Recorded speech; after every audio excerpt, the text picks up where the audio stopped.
साहब पढ़ रहे थे और निजामत कफील अंबर साहब कर रहे थे। दोनों में एक कॉमन चीज दिख रही थी, पीछे से सुनने वाला दोनों को भी नहीं पहचान सकता कि इतनी उम्र वाला इतनी सुरीली आवाज में नात पढ़ता हो और इतना दुबला पतला आदमी इतना गरज कर नारे लगाता हो। दोनों भी समझ से बाहर थे। इस उम्र का आदमी इतनी मीठी आवाज में नात पढ़ रहा है और दूर से सुनने वाला कफील साहब के नारे को ये समझता होगा कि बहुत बड़ा हट्टा कट्टा आदमी होगा। लेकिन मेरे अजीजों, ये बात मैं इसलिए अर्ज कर रहा हूँ कि बचपन से हम सुनते आए हैं मोहम्मद के गुलामों में बुढ़ापा आ नहीं सकता। रसूल करीम सल्लल्लाहु तआला अलैहि वसल्लम की गुलामी में जो बाल सफेद हो जाएं तब भी बूढ़ा नहीं है, जिस्म अगर गल जाए तब भी कमजोर नहीं है। बाकी अगर हुजूर से दूर होकर हट्टा कट्टा पहलवान भी हो तो हमारी ठोकरों में है, और हुजूर से वफा करता है, व्हील चेयर पर बैठा है, तब भी वो हमारा इमाम है, वो हमारा इमाम है। दुनिया जानती है ताकत और कुव्वत इस कुर्सी का नाम नहीं है, ताकत और कुव्वत इश्क मुस्तफा का नाम। अजीज़ान गिरामे वक़ात, असल जिंदगी क्या है इसको आज महसूस करने की जरूरत है। हम अपनी तारीफ पसंद नहीं करते, ये उनकी मोहब्बतें हैं जो इस तरह से हमें बुलाते हैं। मैं नबी करीम सल्लल्लाहु तआला अलैहि वसल्लम के दरबारे आली जाह के गुलामों के गुलामों के गुलामों का एक अदना कुत्ता होने पर फख्र महसूस करता हूं। सगे तैबा सब कह के पुकारे बेदम, बेदम वारसी ने ये दुआ किया था, या रसूल अल्लाह सारी दुनिया मुझे मदीने का कुत्ता कहकर पुकारे। सगे तैबा सब मुझे कहकर के पुकारे बेदम, यही रखियो मेरी पहचान मदीने वाले। ए मेरे अजीजों, आज हमें फख्र इसी बात पर होना चाहिए कि दुनिया मुझे नबी के नाम से जोड़ करके पहचाने, हुजूर की गुलामी में मुझे पहचाने। मेरे मनसब से, मेरे ओहदे से, मेरे माल से, मेरी जायदाद से, मेरे खानदान से नहीं। दुनिया अगर हुजूर की गुलामी से पहचानती है तो इससे बड़े कमाल की बात नहीं है। हम सब के लिए सबसे बड़े फख्र की बात हमारा तारुफ, हमारा इंट्रोडक्शन हुजूर के जरिए से हो जाएगा। इसलिए कि जिसका तारुफ नबी पाक सल्लल्लाहु तआला अलैहि वसल्लम से हो गया, आप जानते हैं इमाम अहले सुन्नत फाजिल बरेलवी इमाम अहमद रजा खान क़द्दसल्लाहु सिर्रहु शरीफ मुजद्दिद आज़म है, लेकिन आपसे इख्तिलाफ रखने वाली जमातों में बहुत सारी हैं। दूसरी जमातों में खास तौर पर अगर मैं जमात इस्लामी के बानी का जिक्र करूं, जिनका अहले सुन्नत जमात बरेलवियत से कोई ताल्लुक नहीं है, दूसरी जमात और दूसरे मकतबे फिक्र के होने के बावजूद भी उन्होंने आला हजरत की तारीफ में सिर्फ इतना कहा है, वो बहुत बड़े आशिक रसूल थे। ये नहीं कहा बहुत बड़े पठान के बेटे थे, बहुत बड़े जमींदार थे, बल्कि कहा बहुत बड़े आशिक रसूल थे। दुनिया अगर हुजूर के नाम से पहचानती है तब कोई तुम्हें फना नहीं कर सकेगा। नाम तुम्हारा हमेशा रह जाएगा, बेनिशानों का निशान मिटता नहीं, मिटते मिटते नाम हो ही जाएगा। आज आला हजरत हर जगह क्यों किया जाता है, उसकी वजह यह है जिंदगी भर आला हजरत ने अपने खानदान के कसीदे नहीं पढ़े। जब जब आला हजरत ने कलम उठाया है तो बारगाह मुस्तफा की मदह सराई की है। जब जब कलम उठाया है मेरे आका की शान में लिखा, सरवर कहो कि मालिको मौला कहो तुझे, बाग़े खलील का गुले ज़ेबा कहो तुझे। 100 साल गुजर जाने के बाद भी उनके कलाम पढ़ने से मुरझाए हुए दिलों में जिंदगी आ जाती है। यहाँ मुरझाई हुई कलियां खिल जाती हैं। आला हजरत का उसूल मैं आपको बता देता हूँ आला हजरत जिस उसूल पर चल रहे थे वो उसूल ये था रसूल पाक के सिलसिले में कि उनकी बात करो, हर दिल पे राज करो। उनकी बात करो, हर दिल पे राज करो। ये बहुत अजीम फार्मूला मैं आपको बता रहा हूं। हुजूर की बात करो, फिर देखना दुनिया तुम्हें कभी फरामोश नहीं करती और ना ही तुम्हारे मकाम और मनसब को कोई दूसरा धक्का लगा सकेगा। हुजूर की बात करो। आज हमारे दरमियान इख्तिलाफात ने जो जन्म लिया है उसकी एक असल वजह यह भी नजर आती है कि हम असल को छोड़कर फरा में लग गए।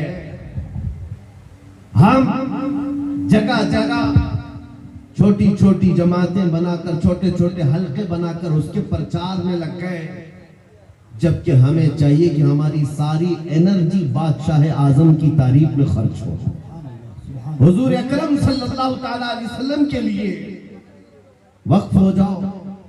इसलिए कि आला हज़रत इमाम अहले सुन्नत को हमने देखा, पूरी जिंदगी देखो। आपसे किसी ने पूछा अगर आपका तारुफ क्या है, आपका इंट्रोडक्शन क्या है, उन्होंने अपने बाप दादा परदादा के नामों को गिनाते हुए नहीं कहा मैं फलां फलां फलां फलां का बेटा हूं, बल्कि अपने तारुफ में कहा है उस गली का गधा हूं मैं जिसमें मांगते ताजदार फिरते हैं, वो सुए लालाजार फिरते हैं, तेरे दिन ए बहार फिरते हैं, ए रजा जाने आना दिल तेरे नगमों पे निसार, बुलबुले बाग मदीना तेरा कहना क्या है। उन्होंने दुनिया को अगर तारुफ कराया है तो नबी के वास्ते से कराया। आपको बताता हूं उनका मकाम ये था इश्क रसूल में फना होने का। मेरे मुर्शिद गिरामी हुजूर ताजुश शरिया रहमतुल्लाह तआला अलैह एक शेर की तशरीह करते हुए फरमाते हैं, आला हज़रत ने एक हमद लिखी है, वही रब है जिसने तुझको हमतन करम बनाया, हमें भीख मांगने को तेरा आस्था बताया। इस हमद के आखिर में आला हज़रत ने एक शेर लिखा है, अरे ऐ खुदा के बंदो कोई मेरे दिल को ढूंढो, अभी पास था यही तो अभी क्या हुआ खुदाया। दिल किसको कहते हैं मैं आपको बता रहा हूं, जिंदगी हम सबके पास है। हम किसके लिए जी रहे हैं, हम क्या करने के लिए जी रहे हैं, या आज हमें महसूस करना है। आला हजरत किसके लिए जीते थे, उनका दिल रहता कहां था, बरेली की किस गली में उनका दिल रहता था। सुनो आला हजरत कहते हैं, अरे खुदा के बंदो कोई मेरे दिल को ढूंढो, अभी पास था यही तो अभी क्या हुआ खुदाया। इसका मतलब क्या है, फरमाया हर जमाने में औलिया इकराम में एक वली होता है जिसको कुतुबुल इरशाद कहते हैं। कुतुबुल इरशाद का मतलब ये होता है वो अपने जमाने के औलिया में इतना तसर्रुफ और इतना इख्तियार रखता है कि वो अपने जमाने के औलिया को जिन कामों पर मामूर करे उसका हुक्म बजा लाना सारे लोगों पर जरूरी होता है। वो कोई भी ऑर्डर दे, कुतुबुल इरशाद। तो एक मर्तबा आला हजरत ने अपने जमाने के जितने रिजाल थे, औलिया थे, उनसे ये कहा, अरे आए खुदा के बंदो कोई मेरे दिल को ढूंढो, मेरा दिल ढूंढ करके लाओ। ये काम पर लगा दिया, दिल ढूंढ करके लाओ, अभी पास था यही तो अभी क्या हुआ खुदाया। दिल सिर्फ उस गोश्त के लोथड़े को ही नहीं कहते जो हमारे सीनों में धड़कता है या खून का एक मुंजमिद टुकड़ा है। दिल के और भी माने हैं। वो दिल कौन सा है जिसको ढूंढने की आला हजरत बात कर रहे थे। सारे औलिया को हुक्म हुआ, सब ढूंढने पर लग गए और ढूंढ करके वापस आए। फिर आकर के उन्होंने जो जवाब दिया इमाम अहले सुन्नत को, आला हजरत को, आला हजरत ने फिर उसको अपने शेर में बयान किया, हमें ऐ रज़ा तेरे दिल का पता चला बमुश्किल, हमें ऐ रज़ा तेरे दिल का पता चला बमुश्किल, दरे रोज़ा के मुकाबिल वो हमें नजर तो आया। ये न तकबीर, नारे रिसालत, इश्के मुस्तफा, इश्के आले मुस्तफा, तालीमाते आला हजरत, फैजाने आला हजरत। जिंदगी गुजारने के उसूल में बता रहा हूं, बरेली में रह करके दिल मदीने तैयबा में धड़कता हो। सारे औलिया जमाना ने कहा हमें ऐ रज़ा तेरे दिल का पता चला बमुश्किल, दरे रोजा के मुकाबिल वो हमें नजर तो आया, ये न पूछ कैसा पाया तुझे हमद है खुदाया। आला हजरत का दिल वहां लगा हुआ था, इसीलिए मैंने आला हजरत के कलाम को बहुत मर्तबा पढ़ा, जहां जहां से पढ़ा दिल को आला हजरत के जब भी हमने ढूंढने की बात की है, आला हजरत ने अपने दिल के बारे में यही कहा है, दिल है वो दिल जो तेरी याद से मामूर रहा, सर है वो सर जो तेरे नाम पे कुर्बान गया। आला हजरत के उसूल में दिल सिर्फ इस टुकड़े को नहीं कहते और सर इस टुकड़े को नहीं कहते। मेरे अजीजों, आला हजरत के इल्म में, उनकी तालीमात में दिल का मतलब और है, सर का मतलब और है। अगर नबी की मोहब्बत में भरा हुआ नहीं है तो सिर्फ वो गोश्त का लोथड़ा है, दिल नहीं कहा जा सकता। दिल कौन सा है? दिल सिर्फ वही है, दिल है वो दिल जो तेरी याद से मामूर रहा। और सर किसको कहते हैं? ये अगर दोनों कंधों के ऊपर एक कद्दू का टुकड़ा है, अगर हुजूर के नाम पर कुर्बान होने को तैयार नहीं है, हाँ अगर हुजूर के नाम पर मर मिटता है तो आला हजरत कहते हैं सर है वो सर जो तेरे नाम पे कुर्बान गया। आला हजरत के दिल को हमने उनके कलाम में ढूंढा है। वो कहते हैं कहाँ है? जानो दिल होशो खिरत सब तो मदीने पहुंचे, जानो दिल होशो खिरत सब तो मदीने पहुंचे। अरे तुम नहीं चलते रजा सारा तो सामान गया। उनका अपने पास कुछ नहीं था। बरेली में वो कहते हैं जान भी चली गई, दिल भी चला गया, होश भी गया, खिरत भी गया, सब मदीने पहुंचे। तुम नहीं चलते रजा सारा तो सामान गया। और फिर उनसे पूछा गया जान है क्या आपकी? जान किसको कहते हो आप? कहते हैं जान है इश्क़ मुस्तफा, रोज वज़ू करे खुदा, जिसको हो दर्द का मजा नाज़े दवा उठाए क्यों, फिर के गली गली तबाह ठोकरे सबकी खाए क्यों, दिल को जो अक्ल दे खुदा तेरी गली से जाए क्यों। मेरे अजीजों, आला हज़रत फरमाते हैं यूं तो सब उन्हीं का है, पर दिल की अगर पूछो, आला हज़रत फरमाते हैं यूं तो सब उन्हीं का है, पर दिल की अगर पूछो ये टूटे हुए दिल ही खास उनकी कमाई है। हुजूर का है ये सब, हुजूर का है, अपने दिल का है उन्हीं से आराम। कहते हैं अपने दिल का है उन्हीं से आराम, सौंपे हैं सब उन्हीं को सब काम, सौंपे हैं उन्हीं को सब काम। लो लगी है कि अब उस दर के गुलाम चाह रहे दर्द रजा करते हैं। आला हज़रत ने अपना सब कुछ सौंप दिया बारगाह मुस्तफा। आज इस जलसे पाक में मैं आपके सामने उनका जिक्र सिर्फ इसलिए कर रहा हूं कि मशरिक से लेकर मगरिब तक, शुमाल से लेकर जुनूब तक कोई खित्ता बचा नहीं है जहां से बच्चा बच्चा पुकार करके न कहता हो डाल दी कल्ब में अज़मत मुस्तफा सैयदी आला हजरत पे लाखों सलाम। क्यों 100 साल के बाद भी बच्चा बच्चा पुकार रहा है? वही आज मैं तुम्हें फार्मूला बताना चाहता हूँ। उस आला हजरत के मिशन पर चलना, उस मसलक का मतलब, उस मसलक का नाम ही ये है, अपनी मर्जी से जीने का नाम जिंदगी नहीं है, हुजूर जैसा चाहे वैसे जीने का नाम जिंदगी है। आपको मैं बताता हूँ औलिया इकराम की जिंदगी में, तसव्वुफ में एक तालीम होती है। हजरत जुनैद बगदादी की तालीमात मैंने पढ़ा है। सिर्फ औलिया इकराम की जो इबादतें हैं, तस्बीह घुमाना, लंबे क़याम, लंबे सजदे, सिर्फ यही इबादत के तरीके नहीं है। एक इबादत का तरीका है जिसको औलिया इकराम कहते हैं मुराकबा। मुराकबा, मुराकबे का मतलब क्या होता है? सुनो, बहुत आसान है, आप सब कर सकते हो। अगर मैं आपसे कहूं आज 1000 बार सुभान अल्लाह पढ़ो, 1000 बार अल्हम्दुलिल्लाह, आप कहेंगे बहुत लंबा हो जाएगा।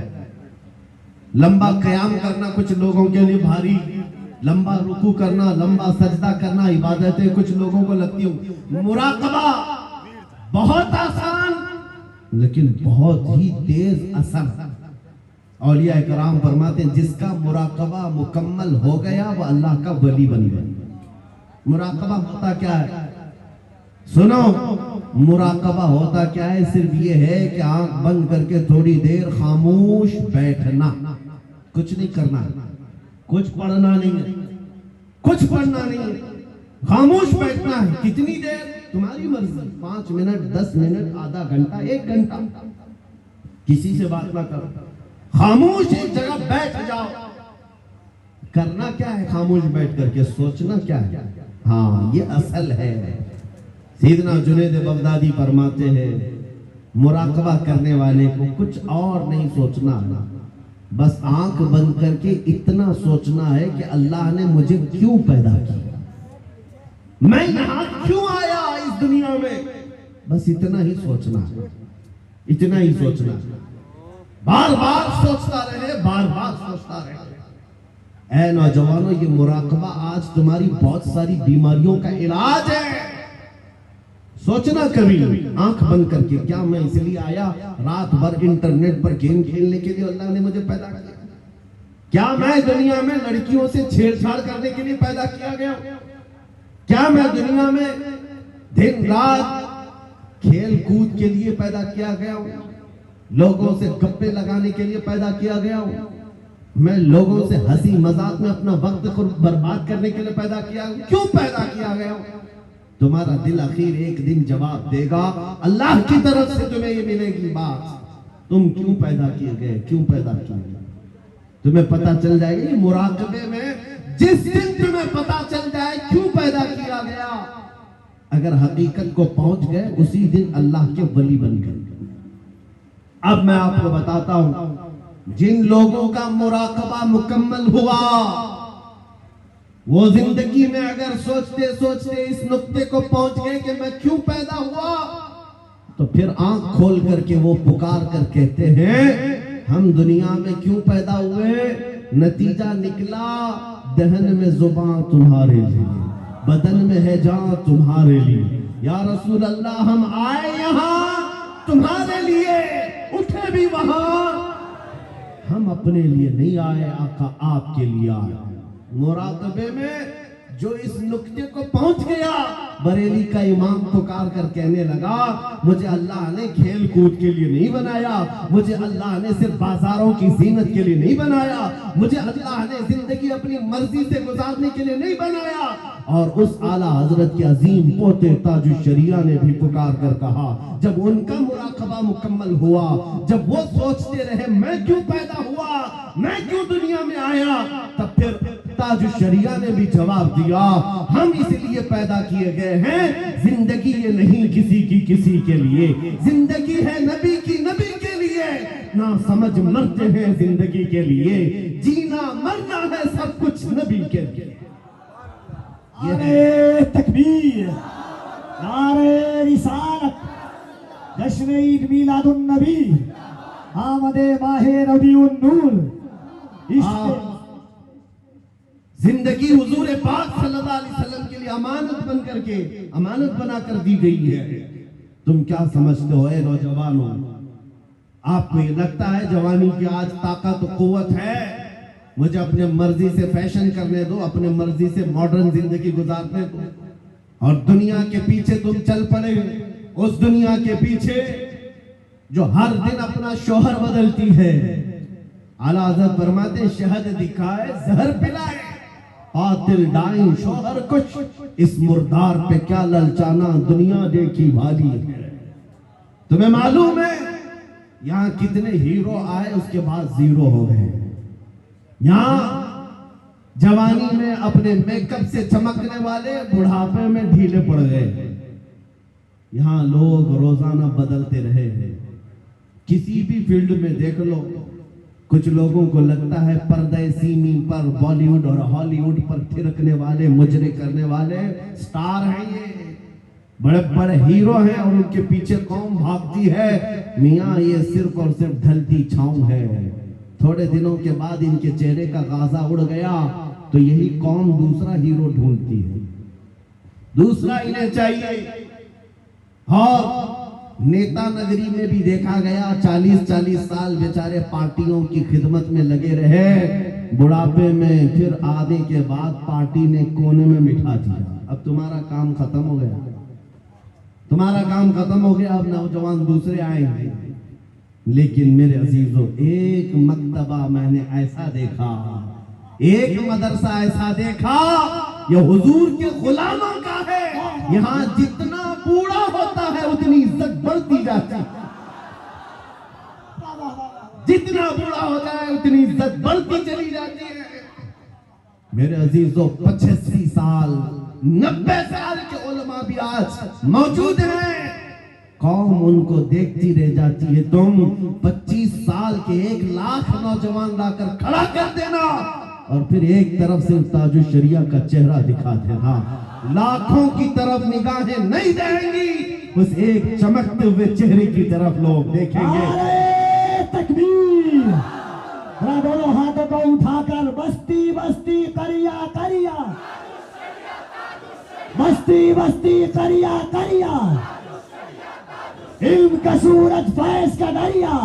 अजीज़ा निगरानी वक़ार, मैं ये बातें इसलिए अर्ज कर रहा हूँ कि इन बुजुर्गों ने जो खूबसूरती हासिल की है वो पाउडर लाली के मेकअप से नहीं, मेरे मुस्तफा के कदमों से हासिल की है, नबी पाक की वाबस्तगी से मिली है। लोगों को आज ये लगता होगा, मैं आपको बताऊं तहदीस नेमत के लिए कह रहा हूं, मैं अपनी बड़ाई अपनी फजीलत की बात नहीं कर रहा हूं। किसी को अगर ये लगता हो सोशल मीडिया की वजह से इनको बहुत ज्यादा लोग चाहने लग गए, सोशल मीडिया यूट्यूब इंस्टाग्राम सब इन्होंने फैला रखा है, इसलिए भीड़ जमा हो गई, हजारों लोग सोशल मीडिया पर हरकतें कर रहे हैं, बहुत वहां मैदान में मौजूद हैं, मगर मेरे अजीजों ये मेरे फन का कमाल नहीं है। आज जहां जाएं परवानों का हुजूम जो मेरे सामने नजर आता है, बात सिर्फ इतनी है, जब तक के मदीने से इशारे नहीं होते, रोशन मेरी किस्मत के सितारे नहीं होते, ये नाज़ी अंदाज हमारे नहीं होते, झोली में अगर टुकड़े तुम्हारे नहीं होते, जब तक बिके न थे तो कोई पूछता न था, या रसूल अल्लाह तुमने खरीद कर हमें अनमोल कर दिया।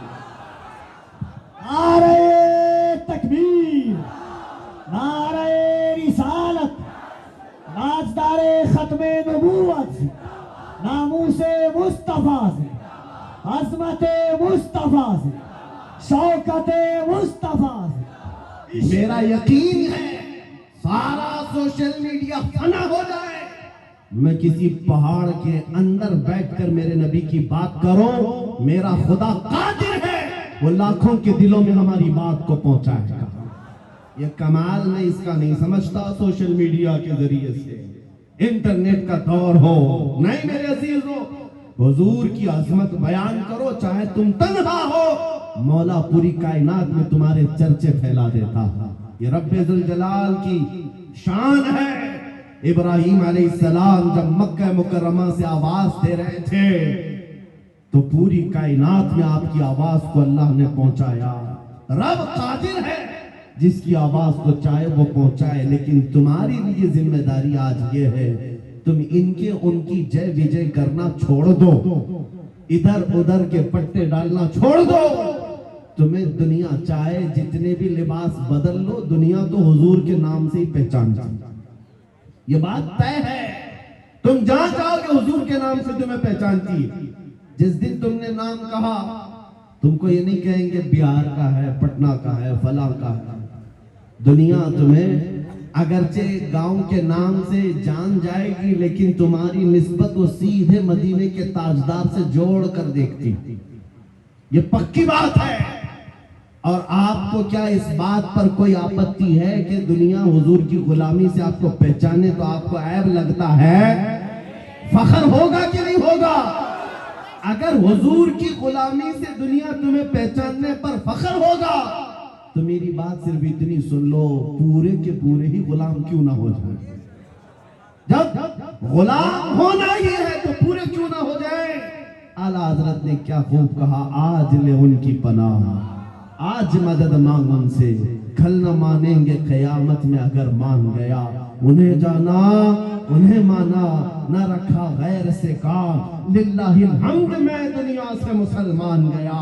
आज मैं आपको बात बताता हूँ, इमाम गजाली रहमतुल्लाह ताला अलैह से पूछा गया, जब उम्मत पर कोई सख्त वक्त आ जाए, तवज्जो चाहता हूं, इलाज, उम्मत पर ऐसी कठिनाई आ जाए कि फितनों का उरूज हो जाए, फितने बहुत बढ़ जाएं, उम्मत मुस्तफा की शौकत पर सवाल आ जाए, ऐसे वक्त में इलाज क्या है उम्मत मुस्तफा के लिए, क्या आप हल बताते हैं? आज हमसे भी लोग पूछते हैं, इंटरव्यू में पूछते हैं मुसलमानों के लिए हल क्या है।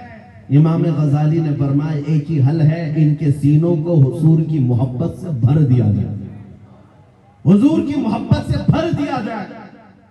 मेरे अजीजों, लोग मुझे उर्सों में भी बुलाते हैं, पता नहीं कितने कितने जलसों में बुलाते हैं, मैं तो बात सिर्फ हुजूर की करता हूं। वजह सिर्फ ये है, मैंने सबको समझा रखा है, आज हमें इलाज करना है, जिस चीज की जरूरत है वही दो। जब इलाज कंप्लीट हो जाए इंशाअल्लाह ये जिस जगह भी ले जाओगे ये खड़े होंगे। इमाम गजाली ने फरमाया इनके दिलों को हुजूर की मोहब्बत से भर दो। तो आपसे पूछा गया, वैसे तो हर मुसलमान कहता है मुझे हुजूर से मोहब्बत है, अभी मैं पूछूं एक हाथ में दो दो हाथ उठाएंगे हुजूर से मोहब्बत है या नहीं? अगर अभी सवाल करें, हर कोई पुकार कर कहेगा हाँ हुजूर से मोहब्बत है, मैं तो जान देने को तैयार हूं, हर कोई कहेगा। इमाम गजाली ने फरमाया हाँ हर कोई कहता तो है, लेकिन बात क्या है सुनो, इंसान की फितरत है और दुनिया का दस्तूर है। जो इंसान जिससे जितनी मोहब्बत करता है दिन में उसका बार बार जिक्र भी करता है, बार बार उसको याद करता है, बार बार याद करता है। और जब बार बार किसी का जिक्र करने लग जाए तो समझ लो उसका दिल भर गया है, इश्क से मोहब्बत से भर गया है, और नहीं जिक्र ही नहीं करता, यूं ही कहता है तो वो झूठा आदमी, वो झूठ बोलता है। हुजूर से मोहब्बत कहता तो है, लेकिन उसकी जिंदगी में नजर कभी नहीं आता। कहीं ऐसा तो नहीं मेरे अजीजों, आज मैं नौजवानों को देखता हूं फिल्मी गानों के, इनको लाइनें याद हो जाती हैं, फिल्मों के डायलॉग याद हो जाते हैं, मेरे नबी की 4 हदीसें क्यों नहीं याद? अगर हुजूर से कसरत से मोहब्बत होती तो हुजूर की अदाओं से भी मोहब्बत होती, हुजूर के जुमले तुम्हारी जुबानों पर गर्दिश कर रहे होते, बार बार तुम उनका जिक्र कर रहे होते। और फरमाया बुजुर्गों ने, जो कसरत से हुजूर पर दुरूद पढ़ता रहता है दिन भर रात भर, समझ लो उसका दिल भरा हुआ है हुजूर की मोहब्बत से, क्योंकि बार बार वो जिक्र कर रहा है, बार बार याद कर रहा है। एक बुजुर्ग की बात मैं आपको बताता हूं।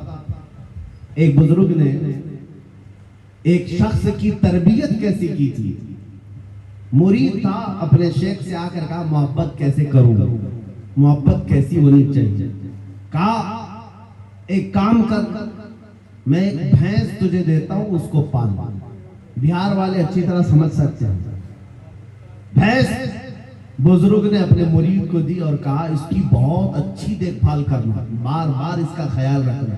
कहा ठीक है, 1 महीने के बाद आना, मुलाकात करना। 1 महीने के बाद आया, हजरत ने पूछा कैसा है, क्या हाल है? कहा मैं बहुत अच्छा हूं। तेरी भैंस कैसी है? कहा वो भी बहुत अच्छी है। तुम खाना खाए? कहा हाँ मैं खाना खा लिया। तुम्हारी भैंस? हाँ वो भी खाना खा चुकी है। जब जब जिक्र किया जाए भैंस का अच्छी तरह से जिक्र करता था। कहा 1 महीना और जाओ, 1 महीना और उस भैंस के साथ उठना बैठना लगाव रखो।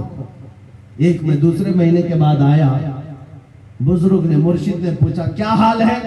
कहा मैं भी अच्छा हूं, मेरी भैंस भी अच्छी। सवाल खाली सिर्फ उसका किया था, लेकिन साथ में भैंस का भी करना है। कहा तू खाना खाया? कहा मैं भी खाना खा चुका, मेरी भैंस भी खा चुकी। कहा तू नहा लिया? कहा मैं भी नहाया हूं, मेरी भैंस भी नहाई। जो जो बात करे अपने साथ अपनी भैंस का भी जिक्र कर। बुजुर्ग ने कहा 1 महीने और अपनी भैंस से करीब रहे, उसके बाद फिर तीसरे महीने मुलाकात करेंगे। 3 महीने गुजर गए। 3 महीने के बाद जब वो आया तो बुजुर्ग मुर्शिद ने पूछा क्या हाल है? कहा मेरी भैंस बहुत अच्छी। अब जुमला बदल गया, अभी खैरियत इसकी पूछी जा रही है, जवाब ये अपनी भैंस का दे रहा है। पूछा बुजुर्ग ने खाना खा चुका? कहा मेरी भैंस तो खा चुकी। तू नहाया? कहा मेरी भैंस तो नहा चुकी। मेरे अजीजों ये मिसाल बिला तशबीह बिला तमसील। उस बुजुर्ग ने कहा मोहब्बत ऐसी होनी चाहिए जब इंसान को पूछा जाए तो अपने आप को भूल जाए, अपने महबूब का जिक्र करने लग जाए। जब वो कमाल को पहुंचता है की आंखों में अपने महबूब के जलवे हों। और बरेली के इमाम को हमने पढ़ा है, कोई आया बंदा गुलाब का फूल तोहफे में पेश करने के लिए, ला करके दिया, कहा इसको कबूल कर लीजिए। दुनिया में लोग गुलाब तोहफे में एक दूसरे को देते लेते हैं। इमाम फाजिल बरेलवी उस गुलाब को कबूल तो करते हैं, देखते हैं, उसके बाद मुस्कुरा कर कहते हैं ये दुनिया का गुलाब है, सुबह खिलता है, शाम में मुरझा जाता है। मैं उस गुलाब से मोहब्बत करता हूं जो कभी मुरझाता नहीं है, जो जब से खिला है कभी मुरझाता नहीं। और उसके बाद कहना शुरू कर दिया, सरताब कदम है तने सुल्तान जमन फूल, लब फूल, दहन फूल, जकन फूल, बदन फूल, वल्लाह जो मिल जाए मेरे गुल का पसीना, मांगे न कभी इत्र न फिर चाहे दुल्हन फूल। क्या बात रजा उस चमनिस्तान करम की, ज़हरा है कली जिसमें हुसैन और हसन फूल। आला हजरत ने एक फूल को देखा,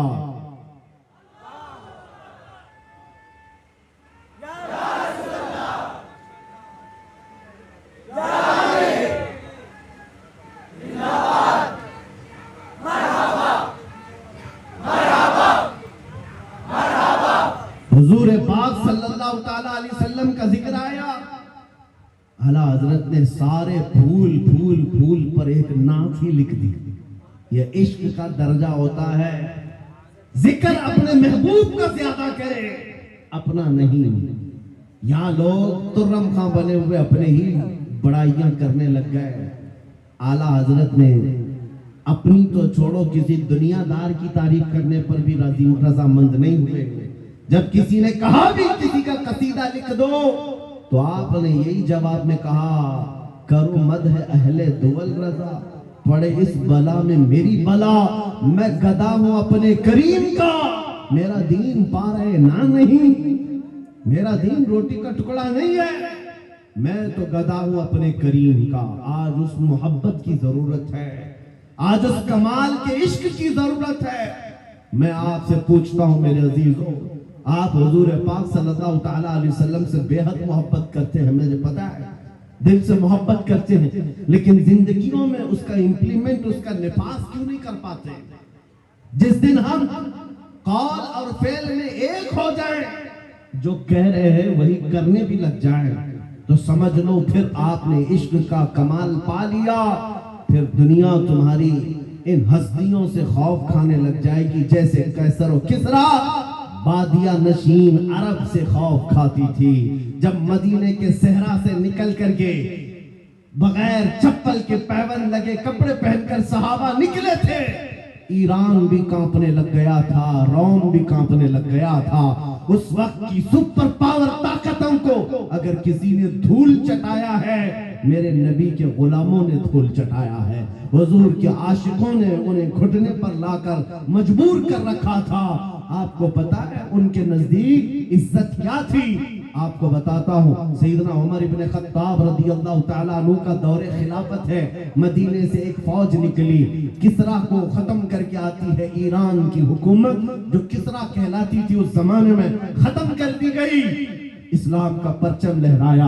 वो दौर ऐसा था, सुपर पावर था उस वक्त ईरान, सुपर पावर ताकत थी। हजारों नहीं लाखों की फौज उनके पास थी। जब टुकड़े टुकड़े हो गए, सहाबा की हुकूमत आई, माले गनीमत हाथ आया, तो बहुत सारा माल वहां से मदीने लाया गया, उसमें कीमती सामान भी थे। उस वक्त मदीने तैयबा ईरान के बादशाह के दरबार में बिछाया जाने वाला सबसे महंगा कालीन भी मदीना आया, लाया गया। सहाबा ने उमर इब्न खत्ताब अमीरुल मोमिनीन रदियल्लाहु ताला अन्हु के पास वो कालीन पेश किया। कहा ये कालीन वो है, बादशाह जब किसी से बहुत खुश होता तो थोड़ी देर इस कालीन पर उसको बिठा देता और वो जिंदगी भर बैठने वाला फख्र करता, मैं बादशाह के महंगे कालीन पर बैठ कर आया हूँ, मैं बादशाह के महंगे कालीन पर बैठ कर आया हूँ। इस कालीन की अजमत है, लोग इसकी बड़ी तारीफ करते हैं, बड़ी बुलंद कालीन है। हम मदीने ले आए हैं। उमर इब्न खत्ताब के पास दिया गया, कहा गया कि आप इसको सही जगह इस्तेमाल करें। मेरे अजीजों, सैयदना अमीरुल मोमिनीन उमर इब्न खत्ताब ने उस कालीन को कबूल तो किया, ले जाकर के हुजूर के मिंबर पर या मेहराब पर या मस्जिद की सफों में नहीं लगाया, बल्कि कहा मस्जिद नबवी में दाखिल होने से पहले जो दरवाजा है उस दरवाजे के बाहर इस कालीन को फेंक दो। जो मस्जिद के अंदर आए वो अपने पैरों को पोंछ करके आए, पैरों को पोंछ कर अंदर आए, इसलिए कि किसरा बादशाह जिस पर बैठकर फख्र करता था, दुनिया को ये पता चल जाए वो मोहम्मद अरबी के गुलामों के धूल के बराबर हो।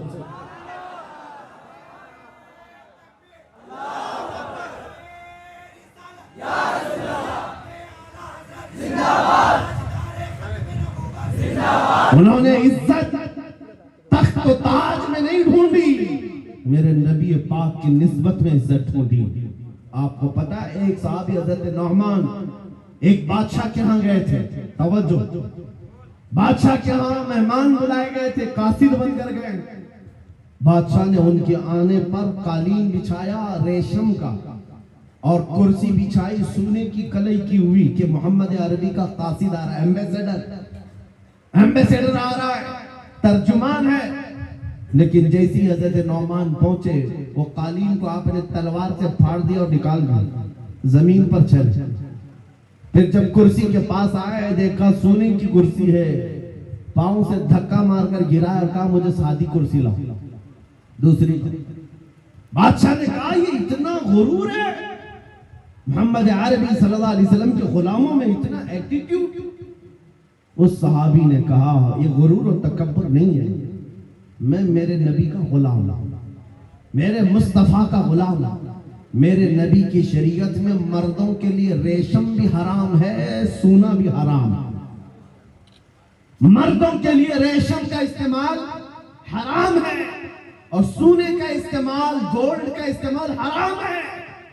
बादशाह से उन्होंने कहा तू सारी दुनिया की कुर्सियों को सोने की बनाकर लाकर रख दे, तब भी नबी का गुलाम सबको ठोकर मारेगा, अपने नबी की शरीयत को गले लगाएगा।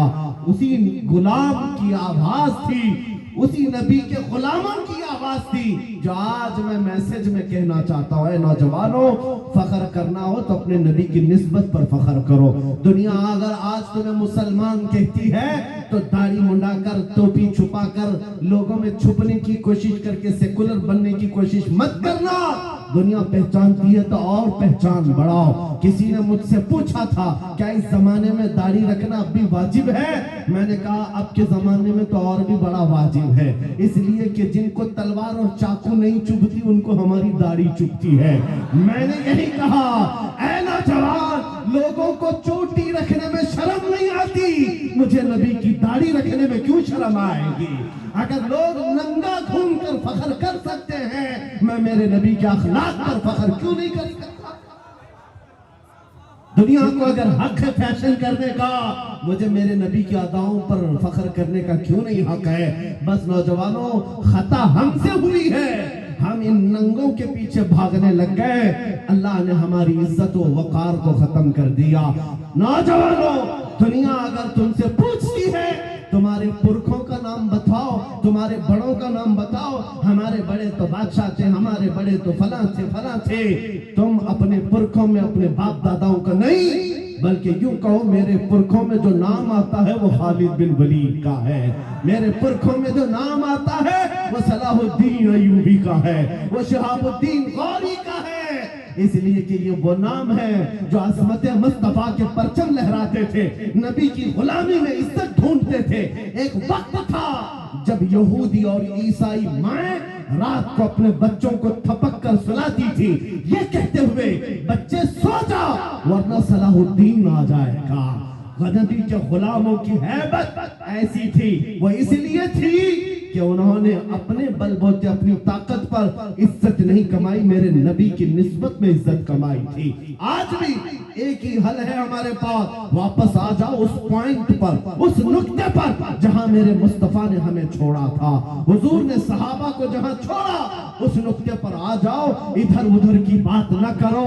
हमारी बीमारियां, हमारी खराबियां, हमारे खुराफात, हमारी बेहयाइयां, हमारी पस्ती, हमारा बैकवर्ड होना, सबका एक ही हल है, एक ही इलाज है कि मोहम्मद से वफा तूने। तो हम तेरे हैं, ये जहां चीज है क्या, लाहो कलम तेरे।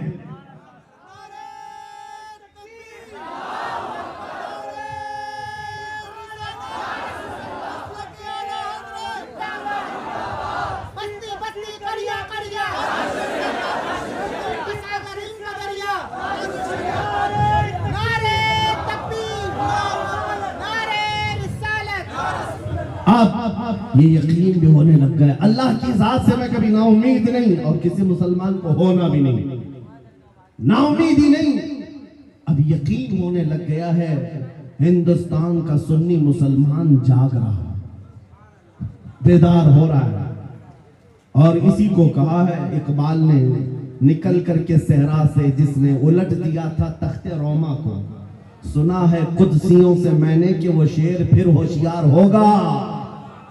दुनिया आज खौफजदा इसी बात से है कि तुम उठ रहे हो, तुम बेदार हो रहे हो जाना पूरे तौर पर, डरो मत।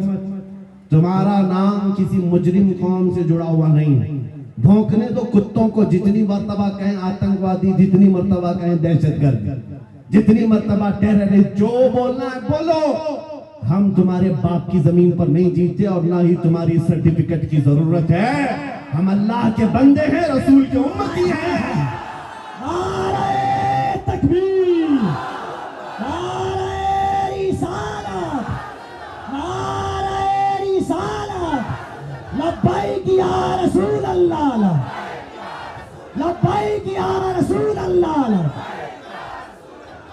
और आपको खौफजदा होने की जरूरत नहीं। जितने पाखंडी गुफे में बैठ करके प्लान बनाकर सोशल मीडिया में छोटे छोटे वीडियो वायरल करते हैं और दहशत फैलाते हैं, कभी किसी मुसलमान की मॉब लिंचिंग करके, कभी किसी के कत्ल की वीडियो वायरल करके, और कभी किसी गुफे में बैठ करके ये कहना इस्लाम का विनाश कर देंगे, इस्लाम को खत्म कर देंगे। मैं चैलेंज करता हूं, तुम अकेले नहीं, तुम्हारे जितने नाजायज बाप है सबको शामिल कर लो, जितनी नाजायज औलाद है सबको मैदान में ले आ जाओ, जितने कीड़े मकोड़े हैं सब आ जाए। इस्लाम को चंगेज ने कुछ नहीं कर सका, हलाकू से कुछ नहीं हो सका।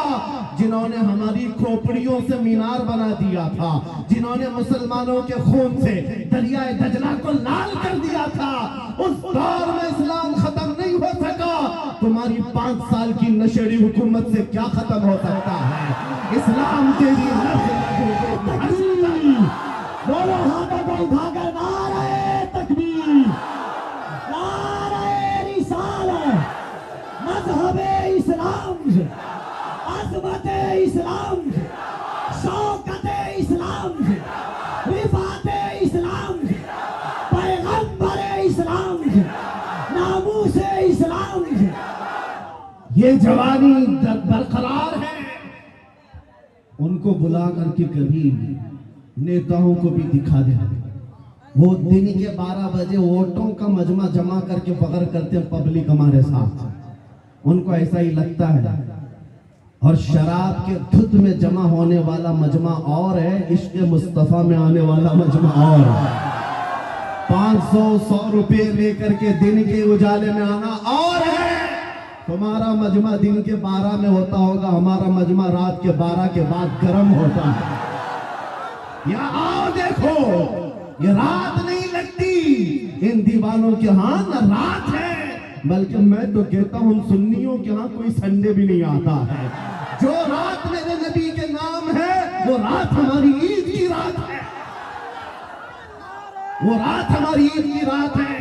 जब तक ये फख्र बाकी रहेगा, मेरा यकीन है, अगर इनको लगता है हम बहुत गरज करके बोल रहे हैं, अपने मजमे में बोल रहे हैं, कल को अगर इन्हें चाहिए तो हथकड़ियां लगा लें, फांसी के फंदे पर चढ़ा लें, और मुझ जैसे एक आदमी के मर जाने या कत्ल हो जाने का नाम इस्लाम का खत्म होना नहीं है, बल्कि मैं चीखते हुए जाऊंगा जिस दिन तुम मुझे फांसी पर चढ़ाओगे। इस्लाम जिंदा होता है हर करबला के बाद।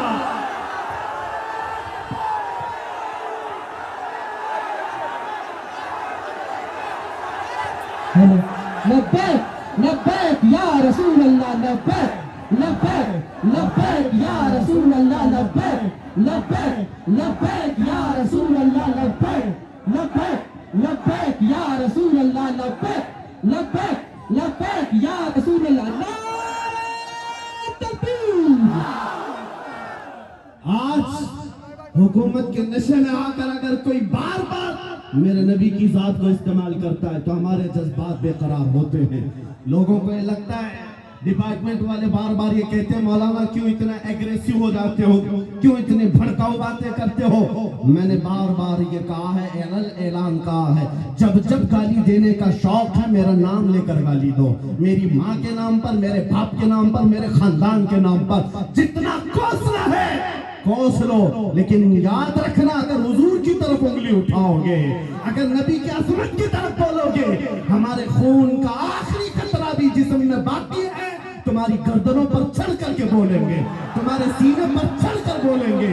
और तुम ये समझते हो तख्त और ताज तुम्हारे पास है, आज फौज और ताकत तुम्हारे पास है, तुम्हारे नाजायज बाप आज से 200 साल पहले अंग्रेजों की शक्ल भी यहाँ मौजूद थी। उन्होंने एक आलिम रब्बानी किफायत अली काफी को फांसी पर चढ़ाया था, एक नहीं 30,000 उलमा को फांसी पर चढ़ाया था। तुम्हारे नाजायज बाप भी ये समझते थे हिंदुस्तान से इस्लाम खत्म हो जाएगा, अरे उनका चूरा भी यहाँ बाकी नहीं रहा, सब खत्म होकर चले गए।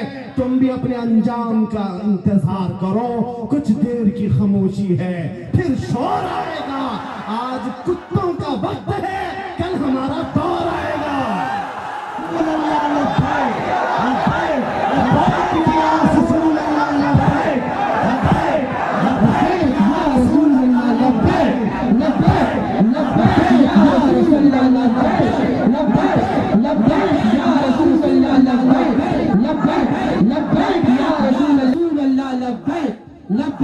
लब्बैक या रसूल अल्लाह। नारे रिसालत।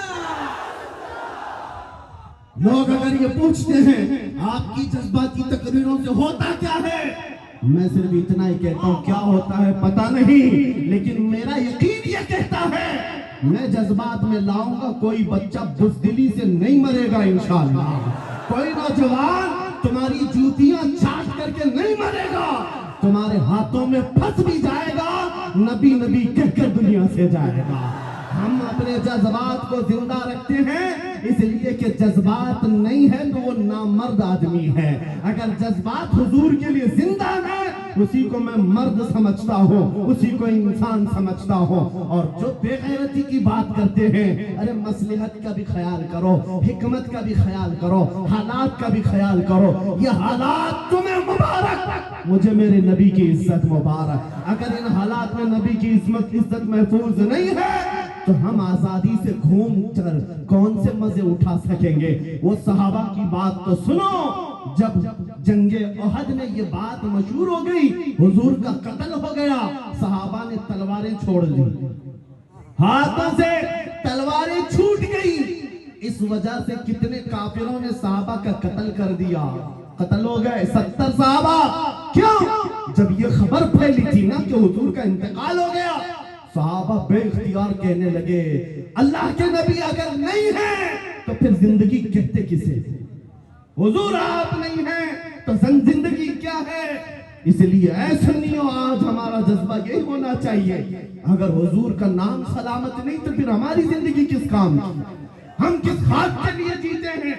आज के बाद तकलीफों से और मुसीबतों से घबराना नहीं, तुम अपने दीन पर अमल पैरा रहो। गैर कानूनी कामों की बात मैं नहीं करता, चाकू छुरी तलवार बंदूक की भी बात नहीं करता, मैं तो बात सिर्फ इतनी कहता हूँ हुजूर का इश्क इतना भर लो कि तुम्हारे चलने फिरने से भी कीड़े फना हो जाए।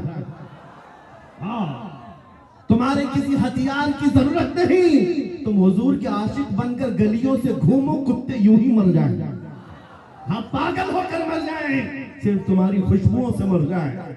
बात इतनी है।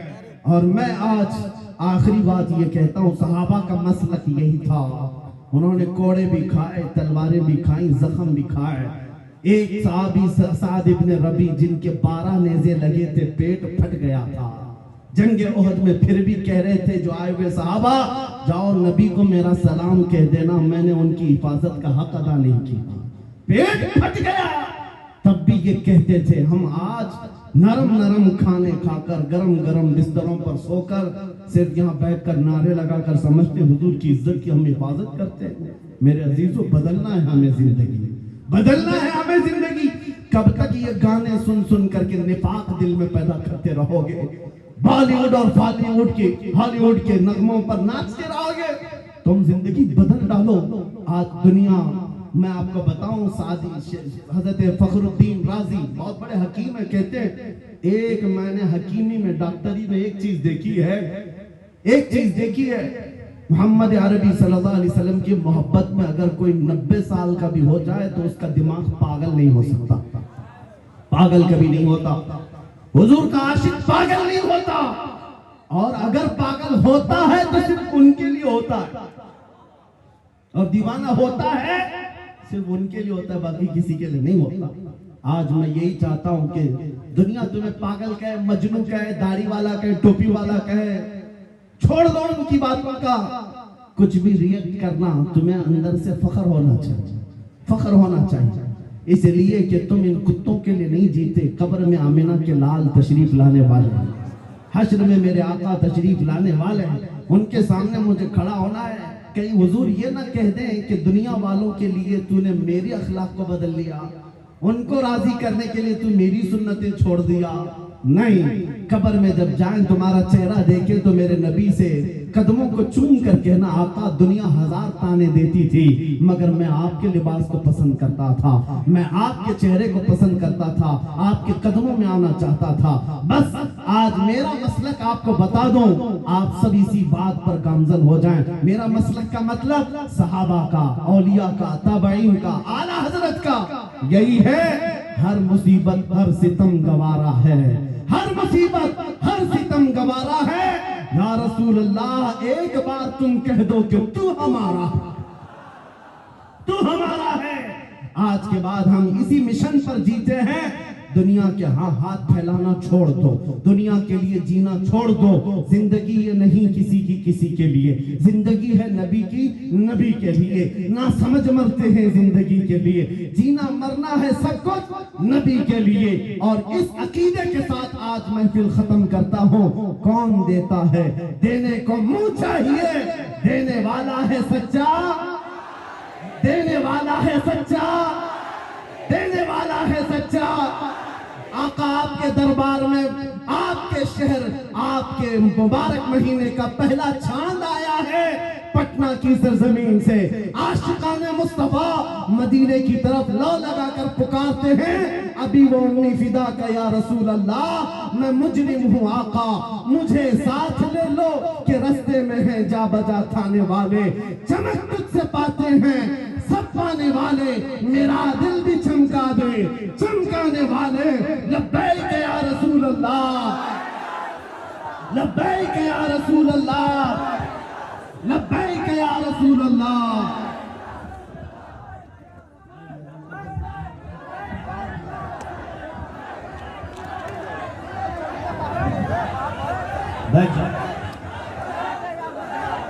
ये मत कीजिए भाई, सिर्फ दीदार कर लीजिए। एक मिनट, एक मेरी बात सुन लीजिए, मेरी बात सुन लीजिए।